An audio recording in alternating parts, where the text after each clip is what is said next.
So this study was on the different factors that affect fan attendance at MLB games. Introduction. The most important factors that I thought that I wanted to study because I thought they made the most difference was winning percentage, population of the city that the baseball team is in, and then the percent filled of that stadium, which in essence is the amount of the average fans that go to the game divided by the amount that the stadium can hold. Some of the attendance challenges that were available was there's 81 home games. I mean, there's 162 games in a season, so it's kind of hard to fill a stadium up every single game. And it's going to focus on how a team can attract more fans. The methods that I used to assess this data was first I went and looked at the standings on ESPN.com, and I just went down the list: wins, losses, 1 through 30 teams. And then I went to the attendance data on ESPN.com and went down the list again. 81 games. There's the average for the Dodgers, which is about 46,000, and then go down here at the Phillies, it's 24,000 basically. I mean, that's 21,000 less fans, and that's not even the lowest one. I mean, it goes down to 30 where Tampa Bay is, and they average like 15,000 a game, so that's a huge difference from first to 30 where it's 30,000 fans. And then I looked at the city population. Just went to each city the baseball team was in and recorded the data. And then here's my Excel spreadsheet. These were chosen because they were thought to make the most difference. And then graphs were made between each of these sets right here. And you can see I put playoff hunt in because I want to see if they played any meaningful games, which, yeah, and then the percent fills right here. Here's just the general trend of average attendance in MLB games that you can see. I mean, it goes pretty linear straight down here. And the league leader was the Dodgers, which are above right there, about 46,000 or so. And then Tampa Bay, they're in Florida, not a big baseball state by major league standards, and it's down around 15,000 or so. So there's a huge difference in the first and last place teams.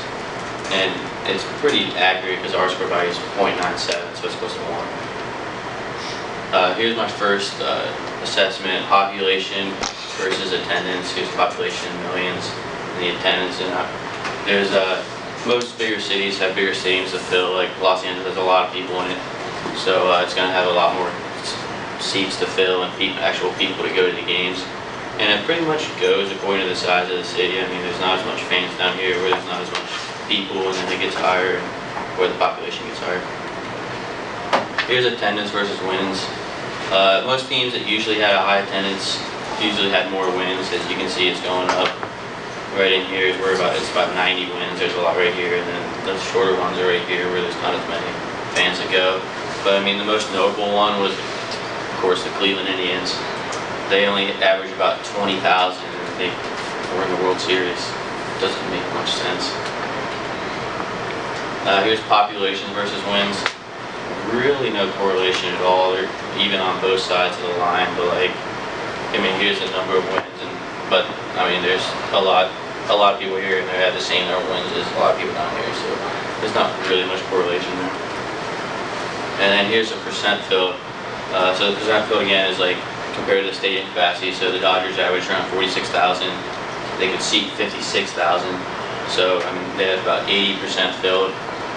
So that's just how you find that. And then I mean, it's a decent correlation, but not too bad.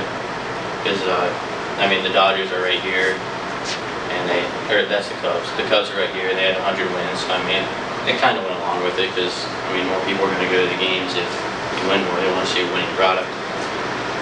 And then the discussion, something that brought to my attention was like, I wanted to see if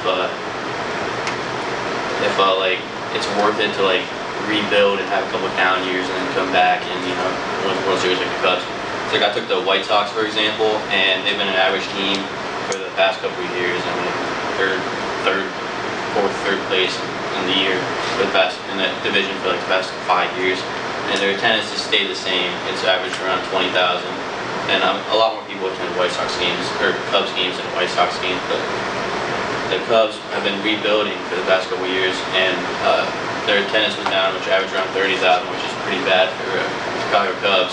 And then they rebuild had a couple down years, became the best team in baseball, and this year they averaged around 40,000. There's a big revenue boost, big 12% boost in paid tickets. So then they ended up being worth twice what they were in 2013. So they've had a 22% increase in that amount of years, while the White Sox have only averaged the league has increased to a 7% league average. So that just shows that, I mean, the Cubs might have had a couple down years, but their revenue got boosted big time, and now they went up way more than the White Sox. The validity, so a couple of contextual factors that I couldn't study was like the weather. It impacts attendance. No one's going to go to a cold, rainy baseball game when it's in the middle of the season. I mean, they want to go when it's baseball weather outside, sunny and 75. And also, I looked at the 2016 season, so like the attendance could have been down for one team if they had a bad year. So like, I mean, if they had a good year last year, they could have had attendance higher than what they would have this year. So I mean, that could have been a factor that I could have looked at like a couple seasons and then averaged them out. But yeah. The overall takeaway of this project was the biggest correlation was wins versus attendance. Because, I mean, no one wants to see a losing product on the field. No one's going to go watch the Minnesota Twins every game when they lose.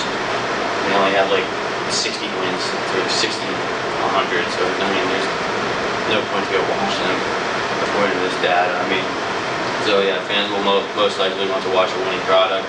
And then population can also be a factor. I mean, bigger cities equals more fans, which more fans will go to the game if they have a better winning product.